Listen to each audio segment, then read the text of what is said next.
Moi drodzy, witam was wszystkich bardzo serdecznie w kolejnym materiale z cyklu Polscy terroryści i hodowle. Ogólnie jesteśmy dzisiaj w hodowli Brodate Gady. Nie ukrywamy, że wczoraj zwiedzaliśmy Wrocław, tak więc mam nadzieję, że dzisiejsza nasza aparycja tego nie odda. Stary, jesteś naiwny, oddaj to bardzo. Dobrze, w każdym razie dzisiaj, moi drodzy, węże. Mam nadzieję, że też spodoba wam się taka odmiana, jeśli chodzi o content, więc no cóż, Bartku, przedstaw się w ogóle, kim ty jesteś, co robisz, jak długo i dlaczego nazywa się Brodate Gady, a masz k***a Fonsa.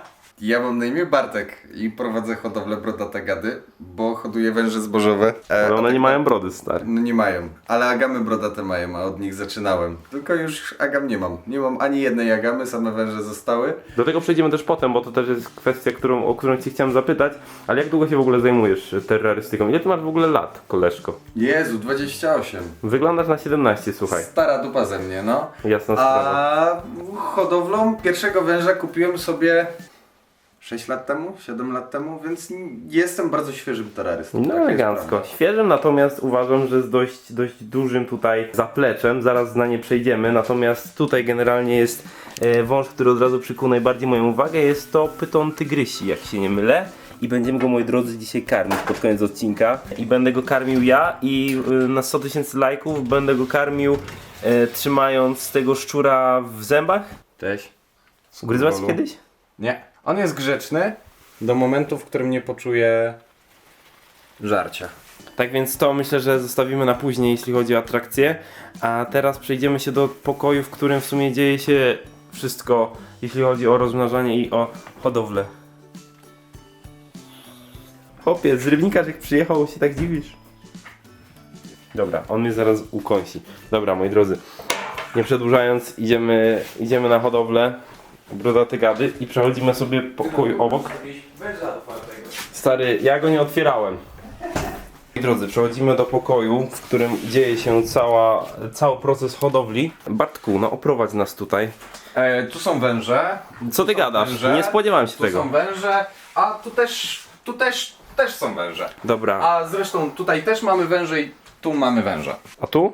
Też są węże. A. Dobra, w ogóle powiem ci, że jestem, nie wiem, który raz w hodowli, gdzie się używa rack systemów, czyli dla widzów, którzy nie wiedzą, chodzi o te szufladki. I powiedz mi, czy to w ogóle jest po pierwsze dla zwierzaków bezpieczne jakkolwiek i czy, no na pewno jest praktyczne, skoro z tego korzystasz, na pewno bardziej praktyczne od terrariów, ale nie ukrywam, że widziałem sporo dyskusji jako osoba spoza tego środowiska, że jest to po prostu, wiesz, kiszenie węża tak zwane. Wiesz co, jeden rabin powie tak, drugi rabin powie nie. Prawda jest gdzieś po środku.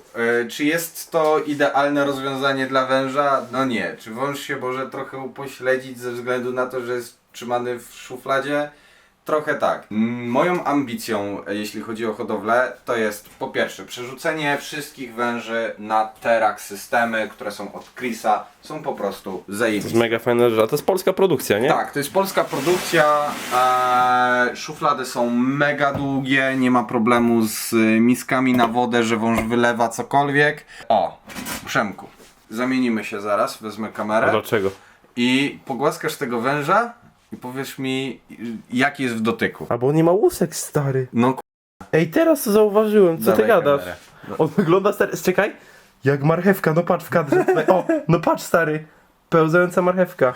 Ja w ogóle tutaj będę miał jakieś nowe doświadczenie. Jo, jaki on jest dziwny. On jest jak stopa, Nie jak stopa. ale jak element, który...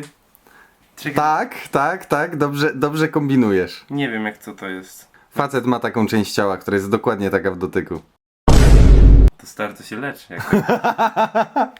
No nie, no dobra, jest dziwne. W sensie, jak wiesz o co chodzi? Jak brałem kiedykolwiek jakieś węże na łapę, czy nawet tego pytona teraz, to jest tak dziwne uczucie, że to koniec, nie? To jest jakaś rzadka odmiana, czy co to jest? No scalesy są dosyć rzadkie. One mają w ogóle Uważaj, bo ci wyskakuje. łuski na brzuszku. No. Ej, rzeczywiście. Ej, on mnie ugryzie? Nie. Ej, runa. A rzeczywiście ma łuski na brzuchu. Ale on ma też takie szczątkowe łuski na grzbiecie mimo wszystko. Tak.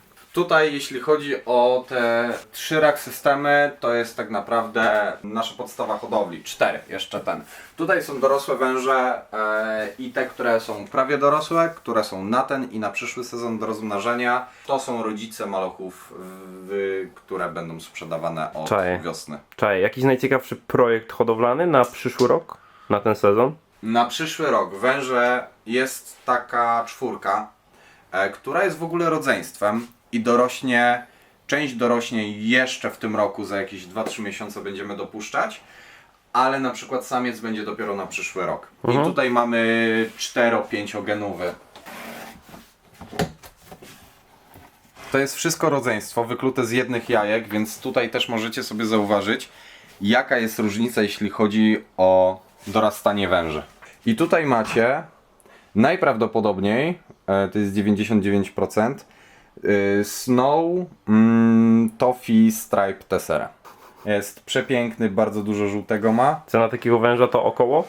Jakbym miał go sprzedawać, to był jedyny wąż, który nam taki wyszedł, bo to był pełen kombos, on zgarnął wszystkie możliwe geny. No to myślę, że w okolicy 8 stówek. Za taką młodą sztukę. Tak, za malucha, za malucha. Mniej bym chyba go nie sprzedawał. Czaję. Właśnie w ogóle jakie są ceny zbożówek? Tak jak wiesz, przychodzisz na giełdę kupić pająka, no to masz ceny, wiesz, od 20 do 100 zł za pajączka na początek, a jeśli chodzi o zbożówki, to jest jaki rozstrzał? Jakie u Ciebie są najtańsze? 2,5 stówy za klasika, to są najtańsze ceny. Najdroższe węże, które mieliśmy na stole, jeśli chodzi o zbożówy, to 2 lata temu, jak rozmnożyliśmy palmetto, to najdroższe palmetto mieliśmy za 1800. A ja nawet nie wiem, gdzie są palmetto, stary, czekaj. Czym one się charakteryzują? Wiesz co, jedna z najfajniejszych rzeczy a propos tych węży, to są białe w randomowe ciapki po prostu, jakby spikselowane węże, coś pięknego i to jest jedyny biały wąż, który nie ma czerwonych oczu. No właśnie zauważyłem, on ma oczy jak ryba, w ogóle, wiesz, jak jakiś głupik stary. No, ale są przepiękne, są naprawdę cudownymi wężami i teraz odmianami barwnymi można kolorować te ciapki. Zaraz wyciągniemy Amel Palmetto. Chłopie, Luzujże. mega agresywna sznurówka. No nie agresywna, zaraz wyciągniemy agresywnego dziada. I to jest Amelek i Amelek ma tylko czerwone ciapki. I powiedz mi, jeśli chodzi o kwestię na przykład pracy na takiej hodowli, tak to wygląda, masz jakieś dni, czy godziny ustalone? Nie wiem, w ogóle dla mnie jest to, wiesz, obcy temat, bo ja hoduję pająki i no działałem niby na podobnej zasadzie tego, że można je nakarmić raz na ruski rok i one sobie żyją, ale ile na przykład Tobie zajmuje ogarnięcie całej hodowli i jak to działa u Ciebie na przykład? Wiesz co, ja spędzam tygodniowo mniej więcej 0 czasu na sprzątaniu. Prywacjusz, widać. Pracują ze mną 2 osoby, Ada i Jasz, na dzień dzisiejszy, którzy ogarniają to wszystko. Jakby jestem strasznie leniwym człowiekiem, przyznaję się bez bicia. I najlepiej funkcjonuje, jak nie mam obowiązków, tylko jak coś robię z pasji bo mi się chce. I wtedy to fajnie działa, więc jakby to, co musi być zrobione, czyli posprzątane, nakarmione i tak dalej, to już udało się, że od tego roku się tym w ogóle nie zajmuję. Powiedz mi kwestia sprzedaży, no bo jednak wysyłka dla takiego zwierzaka, no po pierwsze jest w ogóle nielegalna chyba w Polsce, jak chodzi o wysyłki. Nie do końca. Są firmy, które się tym zajmują, ale mają bardzo ograniczoną wysyłkę. To po pierwsze, po drugie, to jest bardzo drogie mimo wszystko. A jaka jest cena wysyłki takiego węża w ogóle? Wiesz co, to wszystko zależy od firmy, od odległości, bo tam jest i kilometrowa i podstawowa jakaś tam stawka, ale to jest kwestia najczęściej paru złotych. Ja to rozwiązuję w ten sposób, że wysyłam BlaBlaCarem, czyli szukam przejazdu, informuję gościa, który ma jechać, co ma przewozić i jak się zgodzi, to pakuję wężyka, także Spoko. dochodzi i zdrowy. Miałeś kiedyś sytuację, że nie domknąłeś na przykład delikatnie pojemnika, bo ja widzę, że jest takie, w sensie tu akurat są wieczka, ale sytuacja w takim rack systemie, że na przykład zostawiłeś tak pojemnik i coś ci uciekło, czy nie? Pytasz mnie, czy coś mi ucieka, tak regularnie coś pieprza. Dobrze, jak sąsiedzi? Nikt się nie skarżył, nikt się nie odzywał, chyba się To boją. dobrze, jakbyście widzieli pytona we Wrocławiu, to wiecie skąd uciekł najprawdopodobniej. Powiem wam tak, tu jest, ja to rozwiązałem na hodowli inaczej. Drzwi są na tyle szczelne i są zawsze zamknięte, że jeśli coś ucieknie, zostaje w tym pokoju. I jak wiem, że czegoś nie ma, że coś ucieka, to wystarczy, że 2-3 dni z rzędu wejdę sobie gdzieś w środku nocy na hodowlę i wąż najczęściej jest na środku pokoju. Słuchaj, zróbmy taki ranking w ogóle może węży, które pokażemy i może zacznijmy od... Zainteresował mnie, jak powiedziałeś, że najagresywniejszy. Najagresywniejsza sznurowa, jaka tutaj się znajdzie u ciebie to? To on. Aha. No, nie myliłeś się, słuchaj, nie kłamałeś. Wcześniej Bartek wyciągnął bojgę, którą też zaraz wam pokażemy i też dała nam drobny pokaz. Nie chcę, żeby mnie dziabnęła, stary. Ona w ogóle ma bardzo długi zasięg teraz, jak się tak zwinęła. Ona by mnie dosięgnęła na ludzie. No. Mega crazy. Ale nic ci nie zrobi takiego bardzo. Ja się boję, stary, takich dziwnych rzeczy. Ja wolę mieć ptasznika. Dużo osób pyta, czy ugryzienie zbożówki, bo to jest dorosły samiec praktycznie. On jeszcze urośnie. Natomiast dużo osób pyta, jak wygląda ugryzienie zbożówki, czy jest niebezpieczne, więc możemy też to pokazać. No to można prezentować, bo ja nie mam, jeszcze, że nie mam totalnie ochoty. No. Dziabniesz. Tylko traf.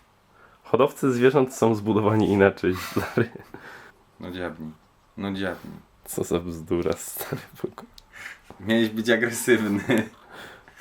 Ale ewidentnie jest, wiesz co, narwany w opór. Ale one chyba nie mają dużych zębów, nie? Nie, właśnie mają bardzo małe, dlatego to nie jest żaden problem, żeby... To jest jaka odmiana? To jest Blizzard. On ma całe czerwone oczy, niesamowite. Tak.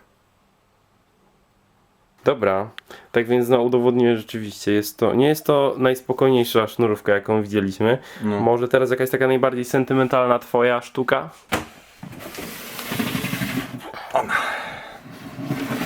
Czyli tej byś nie sprzedał za żadne pieniądze, tak?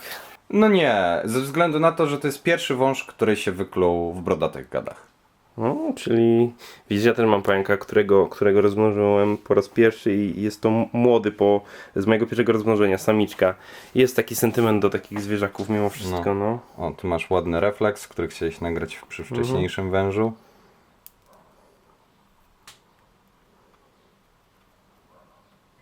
Kozak. Dobra, jeszcze jakiego chcieliśmy zobaczyć? Najdroższego, nie wiem czy już widzieliśmy, to Palmetto? Myślę, że tak, myślę, że Palmetto moglibyśmy tutaj porozmawiać chociażby o niej. To jest sprawdzona samica, która niesie piękne jaja, piękne, zdrowe maluchy i to jest wąż, no myślę, że o wartości spokojnie 2500 złotych. No, czyli kurde, są drogie te sznurówy. Niby zbożówka, ale jednak cenę Potrafi zrobić. No Tak. tak samo kolejnym praktycznie równie drogim wężem w bardzo podobnej cenie to też będzie między 2-3 tysiące złotych. A czy brak tych łusek na nie jakoś negatywnie nie wpływa? W sensie, bo to jest kwestia wszystko genów, tak? Ale czy to nie ma jakiegoś na nich odbicia, jeśli chodzi o zdrowie, czy o cokolwiek? Nie, no nie ma problemów. Jedyne co trzeba uważać bardziej na gdzieś tam ostre krawędzie, korzenie, coś w tym stylu, bo to są węże, które nie mają tej ochrony. I to jest wszystko. Mega crazy to jest.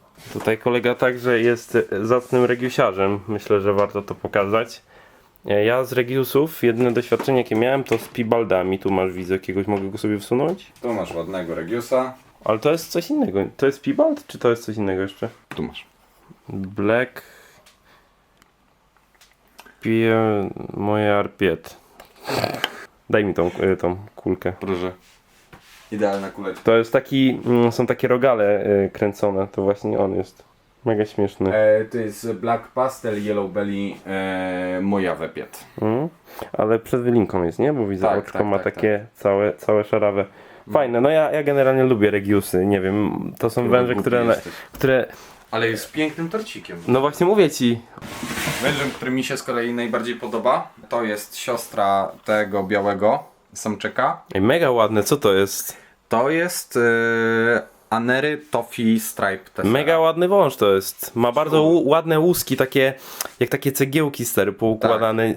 Nie wiem do czego to porównać. No bardzo, bardzo urokliwy wąż. Plus, popatrz sobie na oko, ma rozlane. A dlaczego? Cholera wie. W sensie ma po prostu całe rodzeństwo No oczywiście. ma, bez kitu. ma rozlane oko. Ale oko czy oczy? Oczy. W sensie na zasadzie to kwestia plamy, nie? Jakby Aha. widzą, wszystko jest z nimi normalne. Tylko i wyłącznie mają po prostu część tęczówki czarnej i tyle. Czaję. Moi drodzy, tutaj jeszcze rodzeństwo tej sztuki sprzed chwili. To jest jaka płeć? To też jest samica. Aha. I tutaj Ale mają jest mega ładne te łuski, serio, Tak. w sensie one są stare takie inne. dziwne. To w ogóle wygląda jak niezbożówka. Tak. No. One są super pod tym kątem. No i też oko delikatnie Czekaj, zabarwione na Pokaż, czarno. próbujemy to. Mega dziwne to jest, no. Ciekawe. No i to jest Anery Stripe Tesserka bez tofika. Czyli Ja w ogóle różnica tych genów między- nie ogarniam totalnie, stary, tak szczerze. Różnica między tymi dwoma wężami Mhm. to jest kwestia jednego dodatkowego genu, to jest tofi i tyle. Ten jest ciemniejszy, ten drugi troszkę, nie? Spoko. Nie, dla mnie w ogóle te geny to jest jakaś czarna magia, tak szczerze, to nazwa, ale to wydaje mi się, że kwestia zagłębienia się w to odpowiednie i bym wiedział więcej. Tak, to nie jest jakaś skomplikowana rzecz. Tu masz Red Factora, możesz go śmiało wyciągnąć. To jest różowy wąż. Autentycznie różowy wąż. No.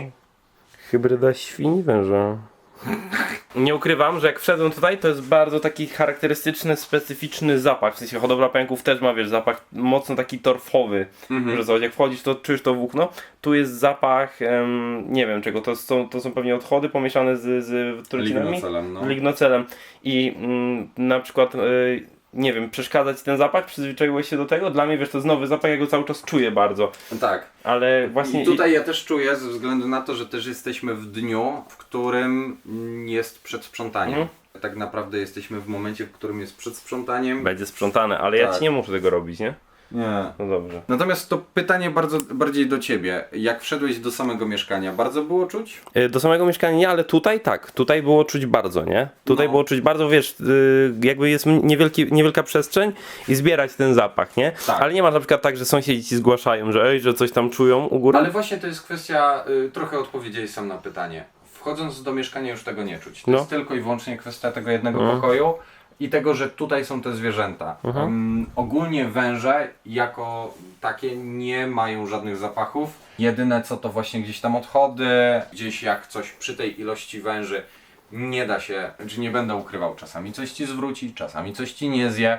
No i jak jednego dnia karmisz całą hodowlę, to drugiego dnia sprawdzasz tą hodowlę.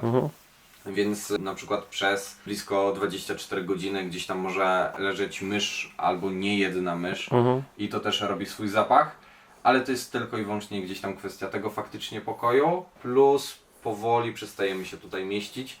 Plany hodowlane na ten rok są takie, żeby mieć 500 własnych maluchów. Mocno trzymam kciuki, żeby się to udało. Powoli gdzieś tam możliwe, że będzie trzeba się przenosić. Kozacko. No przeprowadzka dobra rzecz, zawsze do odświeżenia. No, Dobra. zainspirował mnie taki jeden pajęczarz, no, wiesz, taki sztylnowo-bogacki. Który? Venomous żar? Ten łysy? Tak, to on, no. Ten z Rybnika. No, Tak. To wiem, który. Dobra, moi drodzy, bo myślę, że czekacie najbardziej na jakiś content, gdzie coś się z wężami dzieje, tak więc mamy w planach teraz pokarmić, ale jeszcze jest bojga. Ja tą bojgę bym chciał pokazać widzom, bo to jest bardzo ładny wąż. Ja i mam ją wyciągnąć. Tak, oczywiście, no ja się jej nie wyciągnę, stary, ja chcę do domu dojechać dzisiaj. No, ona jest po zniesie jaj. Masz jakiś inkubator tutaj? Mam w trzecim pokoju. Tego też chcę. Ej, ten ma ładne oczy, aha, on jest przed wydlinką. Tak, to są też siostry i tutaj też bardzo ładnie widać, jak bardzo gruby jest ten wąż i widać jaja. O kurde, rzeczywiście. Kurczę, Po prostu- pieczone. Miałeś tak, że na przykład wężu ci pękło jajo? Nie. Ale wyciskałem jajo z węża, A dlaczego? bo się zablokowało. Crazy. No i tu mamy to samo. Przyszło do mnie 10 kg muchu torfowca Aha. i będę właśnie wrzucał. wszystkie samice będą dostawać właśnie layboxa, czyli tego, co, ten boksik, który był tutaj, z mokrym torfem do A to składania. pokaż jeszcze raz, to czekaj, może o tym opowiedzieć. Tutaj mamy layboxy. Layboxiki to są właśnie pojemniki z mchem torfowcem. Dla wężyka kryjóweczka bezpieczna, ciasna i wilgotna, idealna do składania jaj. Także tutaj sobie wężyk składa jaja i to też zabezpiecza, że jak wąż złoży nam tutaj jaja, to one nie wyschną w przeciągu paru godzin i nic się z nimi nie stanie, tylko faktycznie mogą sobie tutaj poleżeć trochę dłużej i nic im się nie stanie. Poka jaja. Moi drodzy, tutaj mamy taki OG inkubator z jajcami. Mega śmieszne. W ogóle ty czekasz aż same się wyklują? Bo ja widziałem, nie wiem jak to działa, że niektórzy hodowcy rozcinają Ale to regiusiarze. jajeczka, regiusiarze. Regiusiarze. Ja ich nie rozcinam, one wychodzą same. Czasami tylko jest sytuacja taka, że na przykład wszystkie wyszły, został jeden albo dwa węże z delikatnym nacięciem albo bez nacięcia. Czasami okazuje się, że wężyk jest na tyle słaby, że sam nie wyjdzie. Jak A się co go jest z tym wyciągnie? jajkiem? Jest takie małe, ale jest zapłodnione. W ogóle to... To oznaczenie polegają na tym, jak dobrze pamiętam, że jajka trzeba obracać co jakiś czas, czy nie? Absolutnie nie. Właśnie To dlaczego, one są... dlaczego są to oznaczenia u góry? Właśnie, żeby ich nie obracać. A, no to widzisz, no to nie wiem czemu tak Ze względu zapamiętałem. na to, że zarodek masz u góry, a jaja węża rosną podczas inkubacji. Mega ciekawa rzecz w ogóle, nie wiedziałem. To w ogóle jeszcze jesteśmy w jednym pokoiku, tu są jakieś jaszczureczki. Jezus, pareki fajny, chłopie. Ale on ma luz. Ten się rozbiera. Jo, chłopie. Ale ty też masz na stołach zawsze, na giełdach pamiętam jaszczury. Tak, geksy się zdarzają, że są i to jest wszystko. Natomiast gekony nie są z mojego rozmnożenia, regiusy zresztą też. Teraz mam możliwe, że będę miał w tym roku jakieś pierwsze regiusiki swoje. I to takie ciężkie, co to jest? Bo są miseczki, bo to są maluchy. O Jezus, jakie fajne. No. Czy tu masz taką kwarantannę, można powiedzieć, tak? Tak, Spoko. typowo kwarantannowa. No to okej. Typowa kuchnia hodowcy węży. Moi drodzy, banany. Dzisiaj robimy zupę ze szczurów 500 gramowych. Do tego orzechy laskowe, nerkowce. To wszystko zalewamy. To jest taki syf. To wszystko zalewamy na pół godziny roztworem H2O razem z solą. Tak. Przykry widok, niestety. Ja powiem ci, nienawidzę tego. Jak mamy te myszy w sklepie, No. nie cierpię tego. Serio. Ja jestem zawrażliwy. Moi drodzy, robimy unboxing przysmaków wężowych. I głównie batony proteinowe tutaj przyjechały. Co znaczy są klasy B? No są delikatnie zakrwawione, no. Nie są takie ładniutkie, piękne i nie jest, wiesz. Tu masz ładnie zapakowane szczury. Bardzo A tu jest to, co jest. Będzie zupa. Makaroniarz z ciebie. Jak kuchnia terrorysty, to wiadomo, że też Tak. lodówka, wódka, żeby nie myśleć o tym wszystkim. No i myszy. Kurki. Tuż koło mrożonej pizza jak. Nie, fuj stary. Koniec świata. Nie, dobra, koniec tego kontentu. Moi drodzy, a tu mamy fajne szkiełko, bo w środku siedzi bojga, wcześniej wspomniana. To jest wąż warunkowo jadowity. Co znaczy? To znaczy, że ma zęby jadowe z tyłu. Mhm.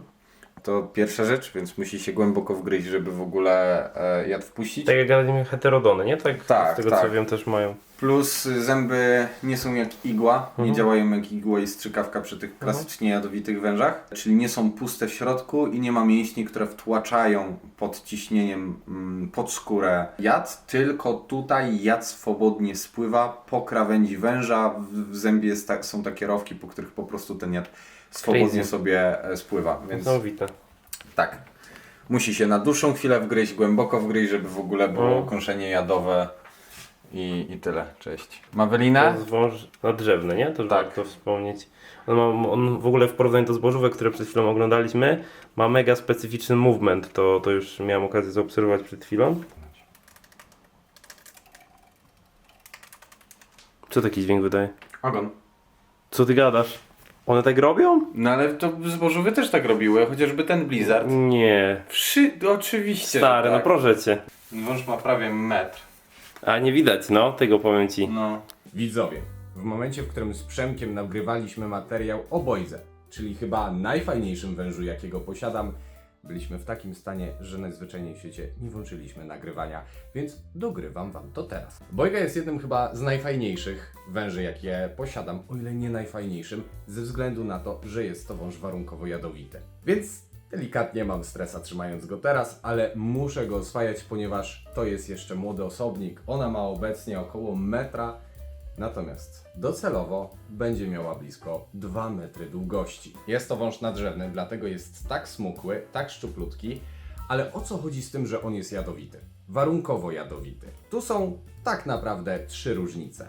Pierwsza jest taka, że zęby jadowe ma z tyłu czaszki. Druga jest taka, że te zęby nie działają jak igły.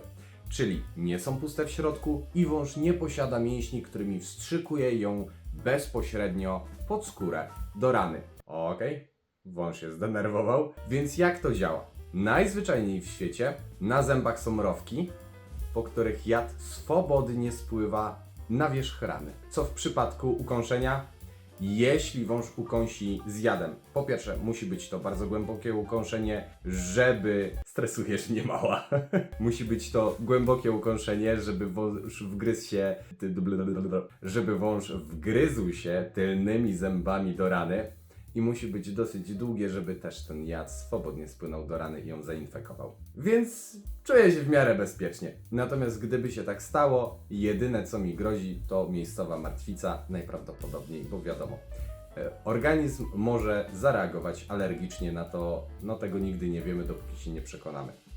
Wąż jest przepiękny, ponieważ tak jak widzicie jest cały zielony. Natomiast w momencie, w którym się rodzą, kiedy ona do mnie przyszła, była brązowa. Wąż miał tylko i wyłącznie zieloną głowę, tak to był cały brązowy i chyba jedna z najfajniejszych rzeczy to jest to, że ona pysk od środka ma cały czarny. Jest małym, wrednym wężem, jest delikatnym alienem, ale jest przepiękna.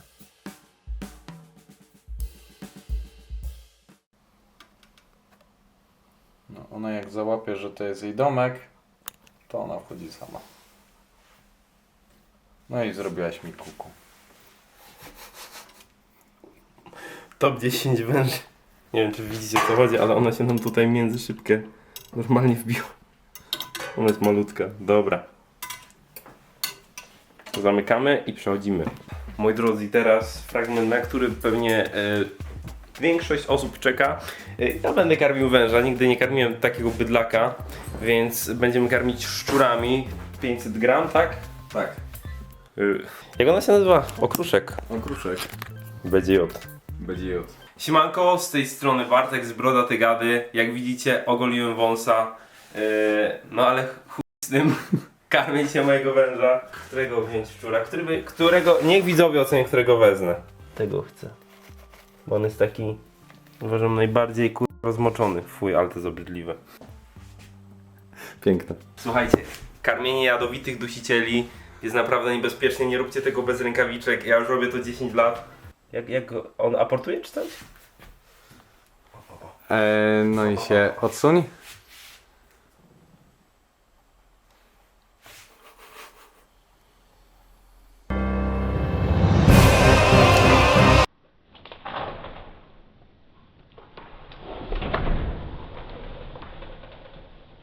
Urwałem mu ogon. Widzowie, komentarz z największą ilością polubień dostaje ten końcówkę. Wiesz co jest najlepsze? Co? Teraz musisz go wrzucić do terrarium. No i ja to właśnie robię, stary. Myślisz, że się boję takich rzeczy, tak szczerze? On tak syczy? Tak. A jak go dotknę, to co? Jest git. Nie, stary, ja go tam nie wrzucę. Odsuń sobie terrarium. Szybę, tak? Tak. A i złapać go bardziej nie przy pysku, tak? Tylko tu. Dokładnie. Najlepiej przy zagięciu. Tu? Tak. I delikatnie go podnosisz. Nie mógłbym mieć węża. 100 polubień, nie kupujemy takiego samego chuja do hodowli.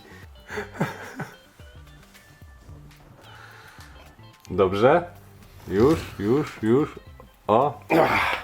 Nie, tak naprawdę robię to codziennie.